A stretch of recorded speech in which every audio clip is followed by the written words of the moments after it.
September 1991, a new Russian Navy aircraft is landing vertically on the deck of the Admiral Grushkov aircraft carrier. Yakovlev Design Bureau went all in for one last attempt to try and get back its old glory days of the Soviet Union. A new design that held 12 world records all the way from the prototype to its completed construction, but was doomed to fail from the start. Today we'll be talking about the aircraft that probably inspired the Lockheed and American engineers when designing the vertical F-35, and how its impact on Russian aviation is still felt today. This is Yak-141. Let's be clear, the Soviet Navy was never as good as the US one. The Soviets had a different doctrine centered around hunting US aircraft carrier groups and delivering nuclear payloads to them via submarines from distant polar regions. Thus, their naval aviation was, well, as you can guess, so far behind the US that the Russian Navy would be decimated in a toe-to-toe conflict. So in the early 1980s, they decided to change that. The Yak-38 was the main naval aircraft of the Soviet Navy and Kiev-class aircraft carriers, or should I say, heavy aircraft cruisers per Soviet classification. Even in the words of Yakovlev, it was always meant to be an interim solution.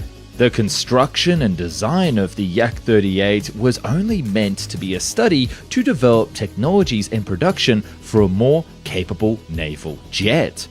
So that time had come by 1975. The Yakovlev Bureau got one simple task: make a new jet that would be able to defend the fleet from enemy aircraft. The simple part wasn't so simple, of course, because they wanted a real fighter this time that could outperform the F-14 Tomcat and even F-18s, which wasn't an easy task at all. And did I mention that this new fighter jet also had to be VTOL capable, meaning it could take off vertically, and also fly supersonic? Yeah, the stakes were high, but Yakovlev was sure that this was their time to shine. The first issue with this design was the most obvious one. How the heck do you create a supersonic aircraft capable of vertical landing? Yakovlev himself decided to go all in with this project and put the very best engineers on development and a study of feasibility of this design so they could then create an aircraft capable of hitting all the right spots with both the government and the Navy. You have to remember, by this point in the story, Yakovlev had seen what had happened to Sukhoi and the other aerospace manufacturers in Russia when it came to politics. They knew that the case study was most likely to change at a whim, and they wanted to be prepared as possible. The most interesting part of this new design was the engine, or better yet, engines. The first concepts called for a single engine with a flat thrust vectoring nozzle, similar to what Boeing did on the X-32 down the line, but they scrapped that and decided to go for a much more complicated but also more rewarding system. Now bear with me because this is going to go a little deep dive into engineering. The main engine was the Soyuz R-79B300 afterburning turbofan that had an extremely interesting thrust vectoring nozzle. The issue here was how to rotate the nozzle downwards and then back up whilst performing a landing on a deck, and to do it gradually so the pilot wouldn't lose control and the lift engines could provide enough power to have it hover in place over a rolling deck.